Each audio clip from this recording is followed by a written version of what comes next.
আল্লাহ বললেন বাবা মার বয়স যখন 70-80-তে চলে যায়, খবরদার তাদের কোনো কাজে নাক ছিটকাবা না, তাদের কোনো কর্মকাণ্ডে শব্দটাও বলবা না। কথাটা কার?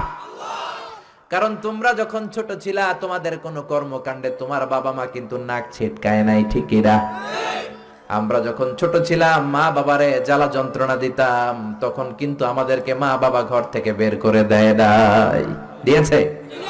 আপনার কত আগের স্মৃতি মনে আছে? আপনার বয়স যখন 3 কি কি ঘটছিল মনে আছে? তো 3 বছর যদি মনে না থাকে, বয়স যখন 2 ছিল ওইটা মনে আছে? বয়স যখন 1 ছিল, যন্ত্রণা জ্বালা যন্ত্রণা তো ওই সময় করছেন বেশি, ঠিক কি না? তোমরা যখন জ্বালাতন করেছো বাবা মা তোমাদেরকে ঘর থেকে বের করে দেয় না, ইয়েতিমখানায় রেখে আসে নাই। এখন বয়সের কারণে বাবা মা যদি জ্বালাতন করে, বাবা আর মারে বৃদ্ধাশ্রমে রেখে এসো না, ঠিক কি না? এজন্য আল্লাহ